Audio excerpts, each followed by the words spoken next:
আসসালামু আলাইকুম। আজকে যে শেয়ারটি নিয়ে কথা বলবো সেটি হচ্ছে রূপালী ব্যাংক। এই শেয়ারটি কিছুদিন আগে জেড ক্যাটাগরিতে ট্রেড হয়েছিল ডিভিডেন্ড ইস্যু নিয়ে।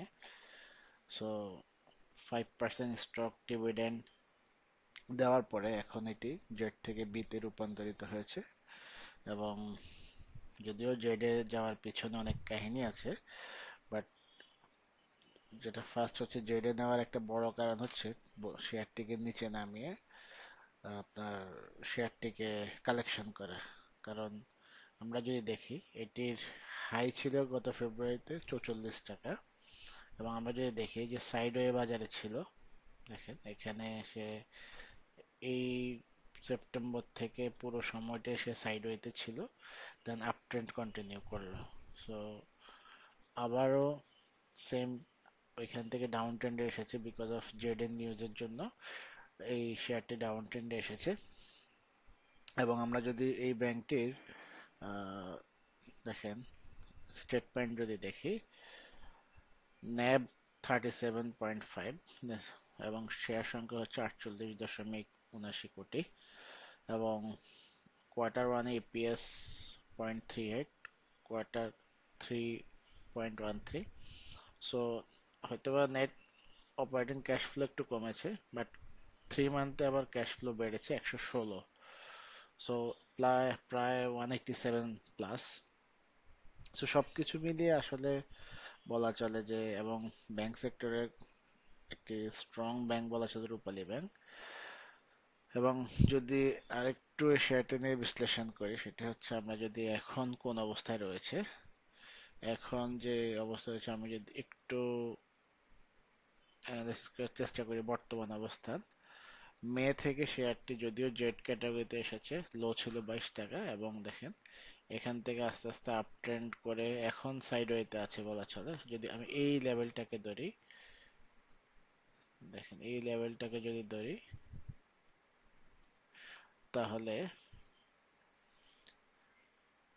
গত জুন থেকে জুন থেকে শেয়ারটি জিগজ্যাগ করছে, দেখছেন সাইডওয়েতে আছে। কারণ নিউজ যেহেতু ফিক্সড হয় নাই কি জেড ক্যাটাগরিতে থাকবে নাকি বে ক্যাটাগরি বা এই ক্যাটাগরিতে মুভ করবে, তো সেটার জন্য ওয়েট করছিল। তো ফাইনালি এই ক্যাটাগরিতে মুভ করার পরে গতকালকে ভলিউম নিয়ে আপ হয়েছে মোটামুটি, এবং ইএমএ 200 ক্রস করেছে, যেটা ইন্ডিকেট করে যে শেয়ারটি সামনে আবারও একটি ভালো অবস্থানে যাবে। এবং স্টক যেহেতু এটিও একটি ফান্ডামেন্টাল শেয়ার ব্যাংক সেক্টরের, সো সামনে যেহেতু ফান্ডামেন্টাল গুলো ভালো করার পসিবিলিটি হাই রয়েছে, সো আপনারা ব্যাংক সেক্টরে এই শেয়ারটি দেখতে পারেন। এবং আমরা যদি এখন একটু সাপোর্ট রেজিস্ট্যান্স দেখার চেষ্টা করি ডে ওয়াইজ, তাহলে এই এই লেভেলটা ভাঙতে পারলে তার নেক্সট লেভেল হচ্ছে 34 লেভেলে। আমরা যদি এখানে, সরি, 34 লেভেল, এই যে দেখেন 34 বা 35 লেভেল হচ্ছে এখানে একটা রেজিস্ট্যান্স রয়েছে। দেন সেটা ভাঙতে পারলে এখানে রয়েছে, আমি যদি এইটাকে ধরি 36 লেভেলে রয়েছে, দেখেন এই যে 36 37 লেভেলে রয়েছে। যদি এখানে ধরি, কেন যদি ধরি, সরি, দেন বেসিক্যালি এটা জিগজ্যাগ করে করে লাস্ট টাইম উপরে উঠেছে। সো এই শেয়ারটিও বলা চলে যে আবারও যদি কেউ এটিকে নেক্সট 2 to 3 মান্থ সময় দেয়, এটা আবারও এই লেভেলে যাওয়ার একটি পসিবিলিটি রয়েছে, 44 45 লেভেলে যাওয়ার একটি পসিবিলিটি রয়েছে। সো এই শেয়ারটি দেখতে পারেন মোটামুটি মিড টার্ম ইনভেস্টমেন্টের জন্য।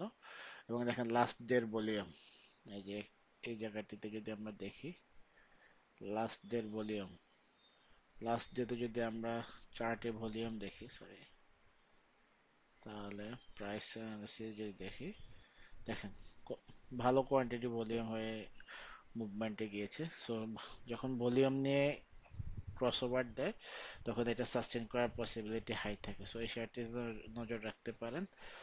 সবাই ভালো থাকবেন। সালামু আলাইকুম।